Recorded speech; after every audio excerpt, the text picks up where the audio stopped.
¿Crees que la violencia es parte de la naturaleza humana? ¿Alguna vez te has preguntado qué es lo que detona en una persona el ser mala? Bienvenidos a mi canal de YouTube por primera vez. Mi nombre es Diana Silva y hoy vamos a hablar sobre la violencia y el llamado efecto Lucifer. Hace unas semanas en mis redes sociales personales hice una pequeña encuesta en la que preguntaba a mis amigos y conocidos qué temas les interesaría. Ganó el de la violencia, esas acciones que realizamos a conciencia o no tan a conciencia. Pero antes que nada quiero aclarar que esto no es una clase de moral, más bien ya hay demasiadas imágenes sobre relaciones afectivas, sobre lo que es la responsabilidad afectiva, el gaslighting y estos temas que últimamente se hablan tanto. Quizá después podamos hablar un poco de ello, pero el día de hoy quiero hablarles de la violencia desde una perspectiva más comunicativa y psicológica.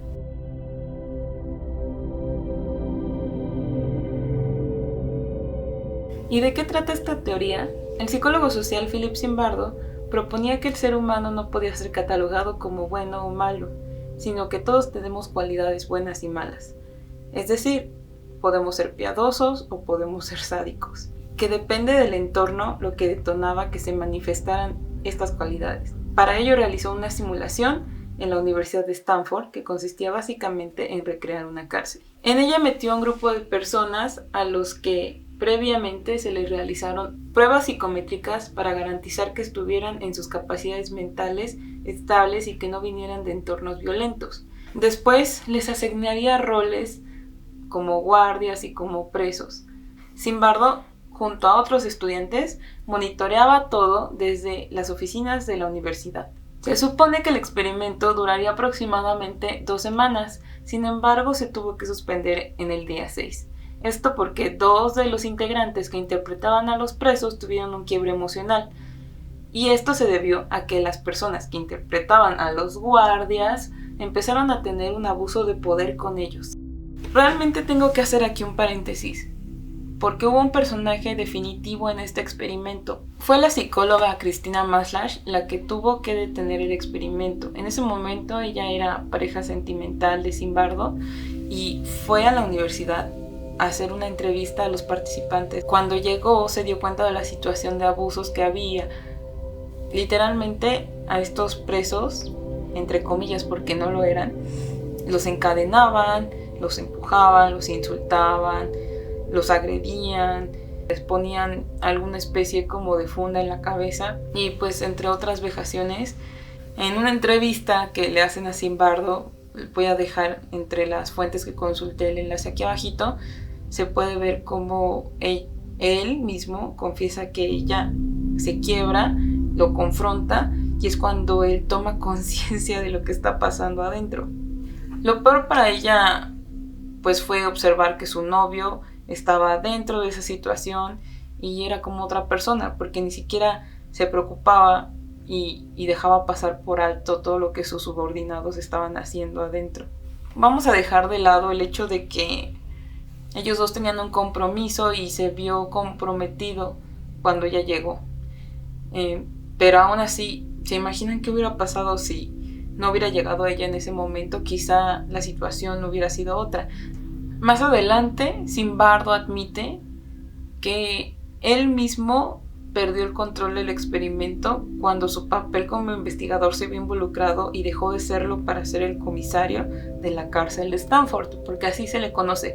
Inclusive busqué muchísimo sobre la teoría del efecto Lucifer y como tal hay más videos que hablan sobre el experimento y no tanto como pues sí, las conclusiones del experimento, que es lo que voy a tratar de hacer yo en este video.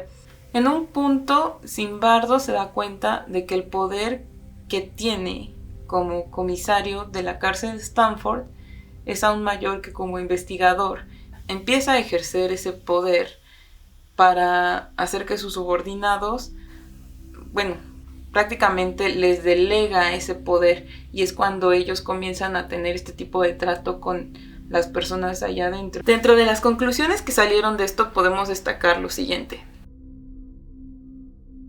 que en una estructura social, cuando nosotros interactuamos, asumimos roles como en un trabajo, y con el pasar del tiempo, las características de esos roles se vuelven parte de nosotros. Que una figura de autoridad en un contexto y una situación exacta puede sacar nuestro lado sádico y violento. Que la conciencia de masas influye en gran medida en nuestro actuar y se crea esta mentalidad de masas, que es lo que más adelante puede hacer que presenciemos actos violentos y que nadie actúe, que nadie diga nada, porque se tiene como este miedo a la autoridad, y cuando uno calla y todos callan, nos volvemos cómplices de ese acto violento. Ahora bien, explicado todo esto, volvemos a la pregunta inicial: ¿crees que la violencia forma parte de la naturaleza humana? Esta pregunta ha sido parteaguas de varias discusiones entre pensadores, filósofos, científicos durante al menos unos 2 siglos. En un estudio realizado por la Universidad de Granada y tras realizar análisis de dinámicas de comportamientos de civilizaciones pasadas desde el Paleolítico hasta la actualidad, se comprobó que solo el 2% de nuestra violencia letal es por motivos de sobrevivencia.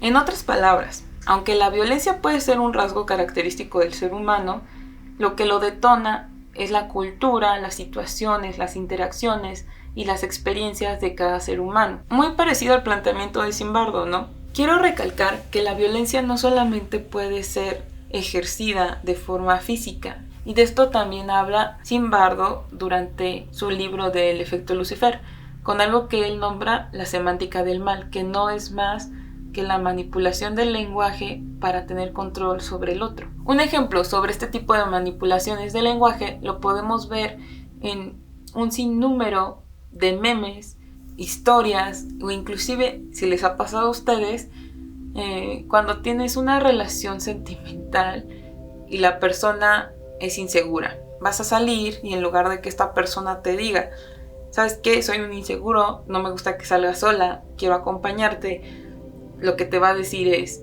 ya es bien tarde, y es que si vas vestida así, te puede pasar algo, y no es porque yo lo piense, es porque está muy mal la sociedad, y pues quiero cuidarte, mejor no vayas, o si vas, llévame. Esto puede parecer quizá al principio sincero, sin embargo va escalando poco a poco entre más control le das a esta otra persona sobre ti. Tus actuares, tus acciones, lo que dices, lo que haces, cómo te vistes, X. Típico chantaje emocional. Bueno, si te dejas. En otros casos más extremos tenemos, por ejemplo, las sectas. Algunas son más peligrosas que otras, obviamente. Te envuelven con discursos de autoayuda. Pongamos, por ejemplo, la secta más famosa de todo el mundo, la Iglesia Católica. Cuando estaba todo el rollo de la Santa Inquisición, no iban a decirte: te vamos a matar y te vamos a degollar porque somos unos malditos locos que queremos que todo el mundo tenga la misma moral que nosotros. Y nuestra religión, y quien esté en contra de ello, vamos a sacrificarlo. No te van a decir eso. En contra de eso van a decir: es que esa persona adora al diablo. Es que esa persona, si no piensa como yo, es porque seguramente tiene pactos con el diablo, o es bruja, o es hechicero, o es pagano.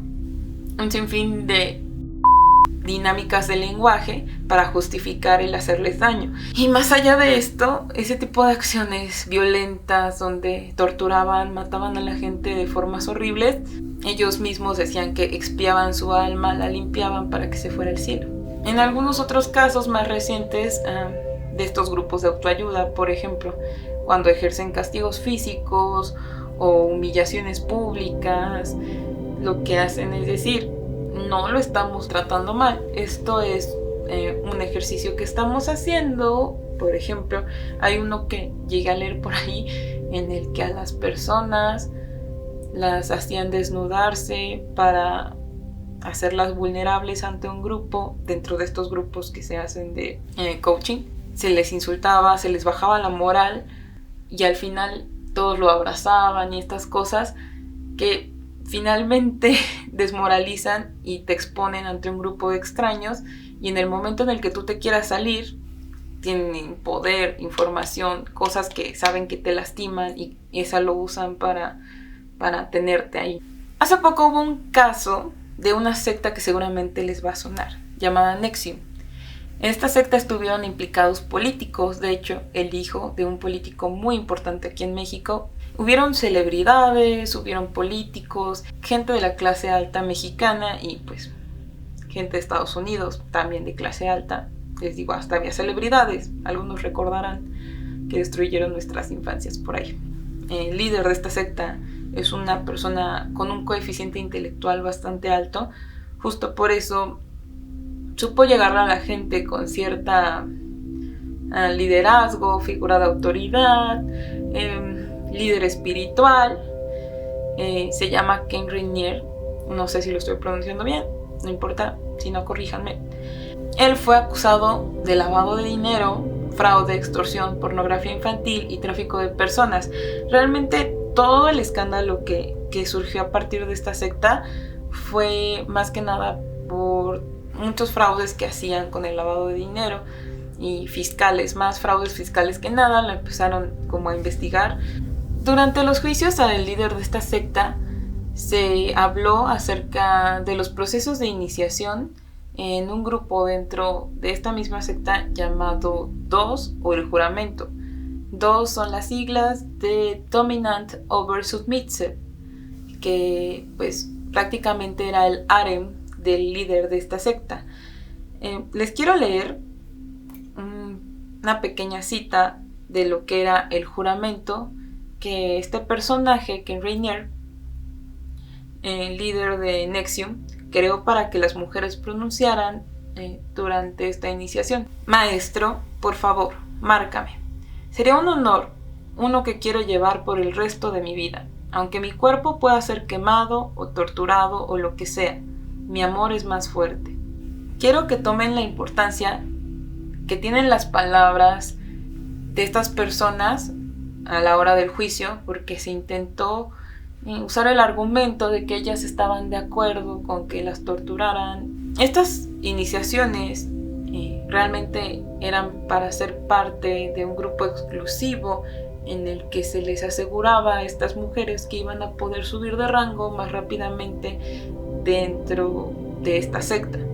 En este tipo de actos atroces había orgías y violaciones por parte de los rangos más altos, no solamente por el líder.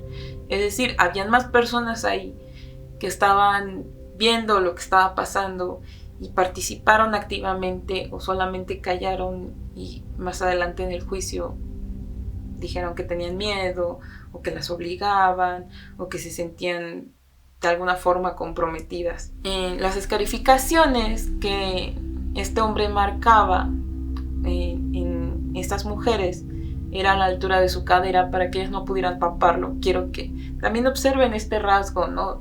Ególatra de esta figura de autoridad.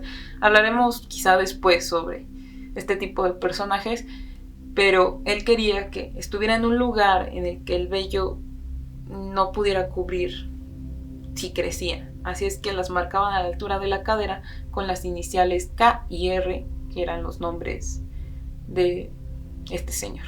En este ejemplo, incluso teniendo espectadores y pues siendo partícipes de un acto que seguramente no hubieran permitido bajo otra situación, contexto, circunstancia, porque no podemos hablar de una victimización como tal, eran un grupo vulnerable, ¿sí? Tengamos en cuenta esto, también se ha debatido bastante. Son personas de clase alta, con educación, pues se supone la mejor del país, que cayeron en un fraude piramidal, que realmente fue por lo que al principio se le empezó a investigar a este señor y se dieron cuenta de que era un maníaco con tintes sadistas. Y hay mucha gente que inclusive, porque tengo entendido que este grupo sigue ejerciendo, lo siguen defendiendo. Esta idea del propósito mayor o de un sacrificio por algo más allá de ti, que podría ser tanto un beneficio económico o trascendencia espiritual o, no sé, promesas de líderes en sectas, pues es algo que también toca Zimbardo dentro de su libro sobre el efecto Lucifer. Es simple o no tan simple semántica, efectuada por una figura de autoridad Y es curioso porque este tipo de personas no son nada sin todo ese grupo que les da ese poder. Y la película americana The Experiment del director Paul Sheridan. Bueno, regresando al tema, todo esto se puede resumir en que siempre hay un papel o un rol que tomamos como sumisos o dominantes. Y otra vez vamos a hablar de cuestiones de poder y juegos de rol. Sí, porque básicamente nuestra estructura social se rige bajo este tipo de instituciones, como el jefe, el subordinado, el sacerdote y pues el devoto, la mamá y el hijo, y pues sí, todo esto que dicen las feministas sobre las figuras patriarcales, sí, tienen muy gran parte razón. Vamos a hablar de las relaciones en general y no solo de pareja. En este tipo de interacciones sociales siempre va a haber una persona que tome el control, pero en una relación sana a veces te toca ceder a ti y a veces a la otra persona. Cuando tú te relacionas o interactúas con otras personas, literalmente es un choque de dos culturas, dos mundos, experiencias diferentes, valores diferentes, familias diferentes, genes diferentes. El punto para tener una relación sana es que a veces te toca ceder a ti y a veces a la otra persona, y empieza a haber un equilibrio en ese como poder. Realmente cuando tú tienes una relación te expones a que la otra persona conozca tus vulnerabilidades, inseguridades, porque es real que todos tenemos, nadie es perfecto, pero la diferencia entre una relación destructiva y otra relación que no lo es, sea de pareja, sea madre, padre, sea con alguien del trabajo, sea con un amigo, familiar, una tía, un primo, un vecino. Una relación estable va a tener ciertos límites. Tú no vas a buscar lastimar ni que te lastimen, pero en este tipo de relaciones destructivas, cuando se detona, pues sí, algo como llamado tóxico o violento, es cuando una persona asume su rol de sumiso y la otra asume su rol como dominante y se estancan en ello. Y es como lo que les mencionaba hace rato. Al principio quizá parezca un control ligero, pequeño. Por eso es que la gente que se mete o que nos metemos, porque yo también lo he estado, en este tipo de relaciones, cuando te vas sumergiendo poco a poco, no te das cuenta o quizás sí intuyes que algo va mal, pero lo haces menos porque al principio todo era bien. Y es como dicen, una persona abusiva o violenta no siempre es violenta. La persona que está metida en una relación con alguien así, a veces se queda ahí porque dice, es que él no me trata siempre así, es que está de malas, es que es un mal momento, y justificaciones muchísimas. Se busca una validación por parte de la otra persona. Asumes ese rol como alguien sumiso y la otra persona se eleva, ¿no? Y tú estás buscando constantemente llegar a eso, cubrir esas expectativas o estar a la par o lo que sea. Y no solamente, les digo, no solamente es en pareja, también puede ser impresionar a un jefe, a tu mamá, a tu papá, a un primo, lo que sea. Realmente es muy difícil a veces salir de este tipo de relaciones tóxicas con quien sea, porque mientras no te quejes o no hables o no le digas a nadie, es muy probable que el abuso vaya creciendo de forma silenciosa y poco a poco hasta que haya un punto de no retorno. Por eso es importante exponer el abuso, exponer cuando algo está mal, exponer cuando algo te duele, exponer cuando estás haciendo las cosas de una mala forma, cuando hay manifestaciones sociales porque la gente se queja, porque la gente no está conforme. Y hace poco hablaba con un amigo sobre esta parte de si es verdad que nosotros como sociedad somos más sensibles o que nos dicen la generación de Mazapán. Yo creo que es un tema quizá para otro video, pero es importante también que actualmente, así como todo, las sociedades van cambiando, la información va cambiando, tenemos más acceso a cosas que antes no sabíamos, a la libertad de expresión, al conocer otras culturas, al hablar con otra persona del otro lado del mundo en un segundo. Por algo se han hecho este tipo de manifestaciones de esto está mal, de exposiciones de esto no está bien. Y no se trata de evangelizar a la gente y hacerlos unas piedritas de cristal y que en el mínimo contacto se rompan. No, se trata de sensibilizar a las personas, a ser empáticas, a ejercer el poder de una manera saludable, a que si una persona te está diciendo, ¿sabes qué? Esta información que te estoy dando sobre mí es importante, es mi historia de vida, es mi experiencia y te estoy dando una herramienta para lastimarme esperando que no lo hagas. Y eso es la responsabilidad afectiva. Más adelante hablaremos de ello. Bueno, en este video no, más adelante en otro video. Realmente no pretendo cambiar o evangelizar o llenarme de un discurso moral hablando sobre la violencia, porque ya hay bastante de ello. También es violento el usar un canal como lo es una red social para señalar o burlarte de pensamientos diferentes a los tuyos. Sin embargo, quería empezar un proyecto en el que pudiéramos hablar sobre cualquier tipo de tema, inclusive temas paranormales, soy súper fan, o hablar sobre la violencia en México, que es un tema muy delicado porque todos se ofenden y los que no se ofenden les da miedo exponer a los abusadores por miedo a que les digan sensibles, a que los hagan menos, a que les digan mentirosos. Por tanto, yo voy a tratar de hacer todo este contenido de la forma más responsable y respetuosa posible y pues no pretendo cambiar algo que por años ha sido establecido como una forma de interactuar. Hay una famosa frase de un superhéroe que a mí me gusta mucho que dice: un gran poder conlleva una gran responsabilidad. Y tú, cuando te pones frente a una cámara, independientemente de si te ven 2, 3 personas, 5 y comparten contigo esas opiniones, tienes esa responsabilidad de ver si puedes aportar algo a otras personas. Y eso es lo que yo quisiera con este proyecto. Retomando el tema de la violencia, muchas veces nosotros no nos involucramos cuando vemos que una persona ejerce violencia sobre otra. Voy a poner varios ejemplos, pero antes de eso quiero mencionar que sí es así. Es como, desde el ejemplo más simple, cuando una persona de nuestro entorno familiar, amigo, lo que sea, está en una relación tóxica, una relación con una pareja que le hace alejarse y la encapsula para poder manipularla de una forma mejor y sin que los demás sepan ni se metan, de alguna forma ya te están afectando porque están rompiendo tu lazo con esa persona.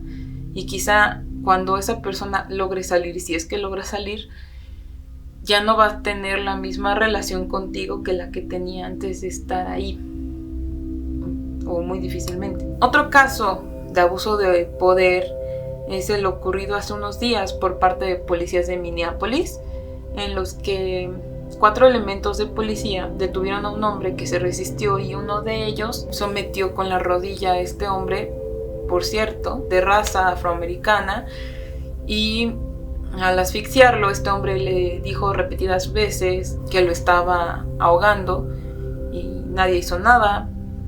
O sea, quiero que entiendan eso. Estaban los policías, no sé si han visto el video, lo pueden ver. Voy a dejar también el enlace de la noticia donde está el video. Son imágenes sensibles, la verdad a mí sí me choqué un poco. Bueno, se ve que están los policías, hay gente grabando y diciéndoles que por favor lo dejen, pero no se meten en ningún momento porque hay otro policía que también está ahí como resguardando la zona y diciendo no, y no te metas y esto es problema de nosotros. Y hay gente indignada y grabando con su celular y diciendo lo están lastimando, no puede respirar, por favor no le estén haciendo eso.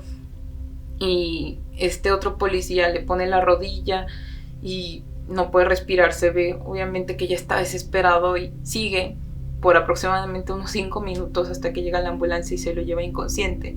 Esta persona no sobrevivió, lo que desencadenó manifestaciones, no solamente en Minneapolis, sino en otras partes del país. No quiero ponerme del lado de la violencia, sin embargo, estoy a favor sobre este tipo de manifestaciones cuando se tratan de abusos de poder y de autoridad que claramente vemos aquí. Y no es que la gente que estaba ahí no quisiera ayudarlo o no intentara hacerlo, sino que estaba esta otra figura de autoridad. Otra vez, cuando tú te metes y ves que a alguien lo están matando, obviamente te agarran desde el sentimiento del miedo y te paralizan en este tipo de situaciones. Y más allá de lo que yo opino, que es importante, yo quiero saber sus comentarios. Si ustedes creen que es bueno ser violento o es justificable y bajo qué condiciones podrían ser violentos. Por otro lado, creo que todos hemos estado en la posición de ser violentados. Es como cuando invalidas a alguien, desde lo más básico, invalidar a alguien poniéndole me divierte en una red social, el ridiculizar la opinión de otros. Ya es un acto de violencia porque le estás quitando poder sobre su propia opinión en un tema. Pero bueno, es mi primer video, lo he hecho con mucho cariño, mucho gusto y espero que me den la oportunidad de seguirles trayendo más temas y si les interesa que hablemos sobre algún tema en específico pueden decírmelo en la caja de descripciones. Les voy a dejar mis redes sociales. Realmente ahorita no voy a usar más allá de YouTube e Instagram. Y pues nos vemos en el siguiente video, que espero sea muy pronto. Hasta luego.